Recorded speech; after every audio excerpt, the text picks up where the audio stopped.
I finished reading my very first Stephen King novel, Joyland. It was okay, for the most part.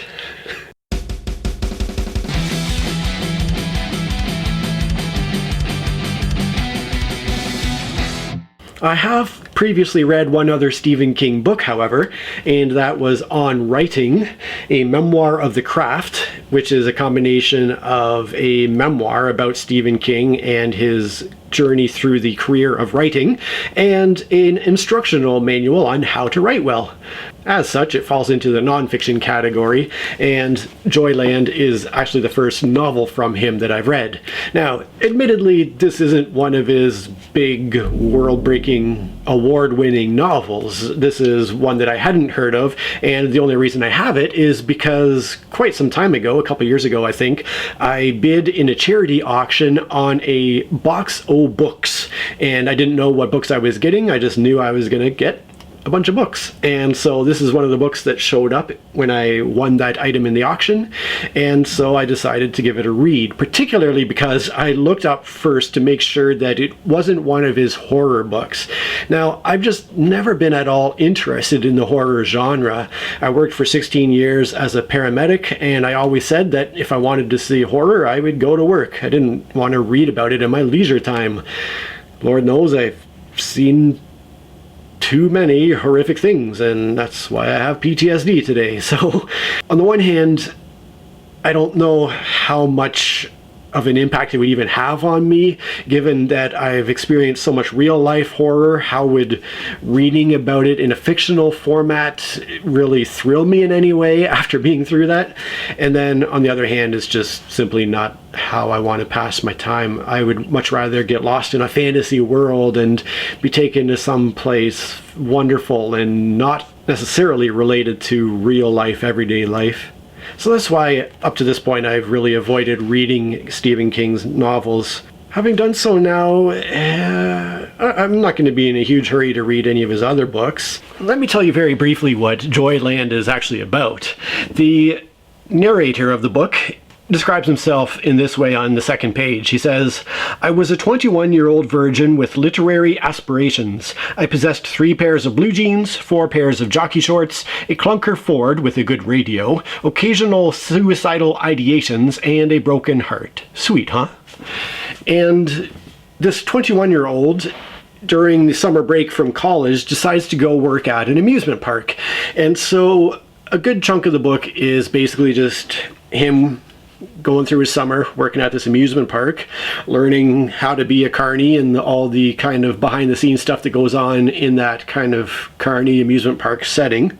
This is all taking place apparently in 1973, and apparently several years prior to that there had been a murder that had occurred inside the haunted house ride inside the amusement park, and that's where things eventually get kind of interesting in the book. Eventually it turns into a bit of a murder mystery, but for the most part it's basically about this 21-year-old living his life, working his job, meeting people, doing stuff, and so on and so forth.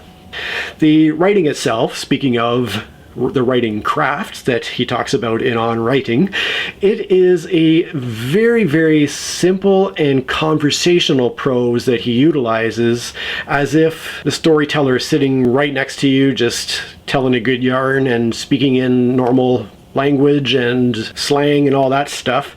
So it's a very, very down-to-earth level prose that is inviting in a way in its simplicity, for sure. Here are a couple of quick examples. This one sort of made me smile. It said, "The bullet must have gone right past me, but I didn't hear it or feel it the way characters do in books." Of course, it wouldn't happen that way in a book. Now, the other lovely little example here is from another character who's speaking to the main character, and that character says, "Coming from someone who looks like you, that's pretty funny. Give me a beer, Jonesy." I gave him a beer. So it's that kind of very straightforward, no messing around, no fancy stuff, that kind of draws you into the book in an easygoing and friendly manner. Now, if it isn't a horror book, what kind of book is it? Because the tagline on the front of the book says, "Who dares enter the funhouse of fear?" Which is really deceptive in a way, because this reference to the funhouse of fear it does relate to this plot and the events that are happening here, but the book is not about who dares enter the funhouse of fear. It's very misleading. It's definitely trying to play up Stephen King's horror and suspense stuff, when really it's more just kind of a contemporary novel. Of course I say that, but it takes place in the 70s, I think, so goes to show how old I am. It turns into a mystery novel, but not until pretty late in the book. The rest of the book is more just kind of a lead up to what's happening, I guess, at the end, when the mystery part of it kicks in finally, and we get to watch this little whodunit type of thing play out. So, yeah, I guess if anything, I would have to say it is a mystery novel. Before I go on, I want to take a really quick second to send a thank you out to my Patreon supporters. As always, I want to thank my $5 a month supporter, Joanna. And this month, I would like to welcome my new supporter, Mojo. So I'm really touched to have you supporting me in that way. So thank you very much. I am soon going to have my second patron-only video up on Patreon. So expect that coming in the very near future. And for everybody else, I'm just so grateful for your support in thumbing this video and subscribing to me and just watching my stuff. It all really is helpful and so vital into turning my YouTube dream into an eventual success. So thanks very much to all of you. All right, back into it then. At the same time, it's not all totally fluff. There are a couple of interesting statements that the book makes, including this. The narrator is reflecting on his younger self, and he says, "They were sophomoric rather than serious, just the fantasies of an over-imaginative young man with a heart condition. Or, so I tell myself now, all these years later, but who really knows? When it comes to the past, everyone writes fiction." That brings to mind another great quote that I heard just recently that said, "The difference between fiction and real life is that fiction has to be believable." Here's another one that examines history and the passage of time. An older character is talking and saying, "History is the collective and ancestral poop of the human race, a great big and ever-growing pile of crap. Right now we're standing at the top of it, but pretty soon we'll be buried under the doo-doo of generations yet to come. That's why your folks' clothes look so funny in old photographs, to name but a single example. And as someone who's destined to be buried beneath the poop of your children and grandchildren, I think you should be just a little more forgiving." As somebody who has an interest in history and reads a lot of it, I kind of appreciate that little paragraph there. This next little quote is also related to older people and the passage of time, interestingly enough. I guess these are the things that kind of stuck out to me as I read this book for some reason. This time it's an older lady who's talking, and she says, "Her father might change," Mrs. Shoplaw said, "but I doubt it. Young women and young men grow up, but old women and old men just grow older and surer they've got the right on their side, especially if they know scripture." I've got a certain ex-in-law in mind as I read those particular words there. And speaking of exes, this one kind of hit me too, in terms of the fact that it's been less than a year since my wife left me, and I really feel like I'm not recovering from that for some reason, but this is what the book says. One of the female characters is trying to comfort the narrator, and she says, "You'll get over her. Her eyes were on mine. She wasn't wearing makeup that night, and didn't need any. The moonlight was her makeup." "Yes," I said. I knew it was true, and part of me was sorry. It's hard to let go. Even when what you're holding onto is full of thorns, it's hard to let go. Maybe especially then. Dang, that hit me in a personal spot when I read that, for sure. One thing that is really cool about the book is that it features a disabled character, which I know is going to irritate some people, like, oh, you're going to shoehorn disabled people and people of color and LGBT people and everything into your book to make it PC and modern and all of this, whatever. For starters, it's just nice to see real life represented, because all of these things are real life, and they don't get represented as much as they should in fiction in general. But for me in particular, who is disabled, even though it's an invisible disability, and so it's hard for me to talk about without feeling embarrassed about it, I liked the fact that a character was disabled in the book. He's a child who has muscular dystrophy and is mostly wheelchair bound. The kid himself describes himself like this while talking about his mom, and he says, "I love her and all, but she's always butting in.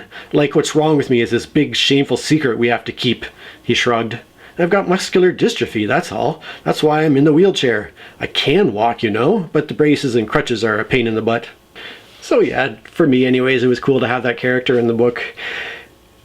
On the other hand, it led to my biggest annoyance with the book, and that is the fact that the main character here, I'm going to end up spoiling a couple of plot points, so feel free to not watch the rest of this video if you really want to read Joyland and don't want anything spoiled.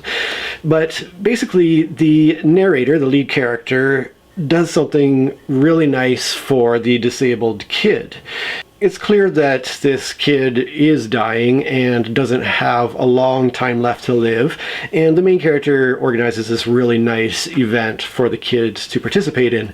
Now, afterwards, the kid's mom, who is about a decade older than the 20 or 21-year-old main character, after the fact, seemingly out of gratitude, has a one-night stand with the lead character and in the process takes the character's virginity. Which is weird to me. I mean, in principle, I got no issues with two consenting adults doing whatever the heck they want to do that is fun for them.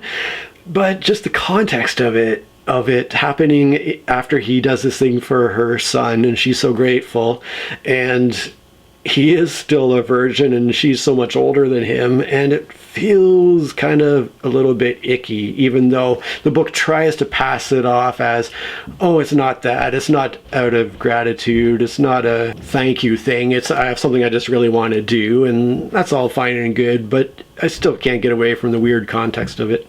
So that was certainly a climax for the main character in terms of the plot of the book that kind of rubbed me the wrong way. Other than that, it was an okay read. It was kind of entertaining. It was certainly an interesting look at carnival culture. The whole book takes place generally within this carnival atmosphere, so you got all this carnival slang and lingo that the characters are talking, and it's kind of a unique atmosphere for a book to take place in.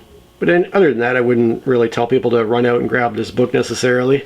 Like I said, it's certainly not one of the big hits from Stephen King anyways. I'm sure he's got a ton of other books that are way better than this one, if I had any interest in checking them out.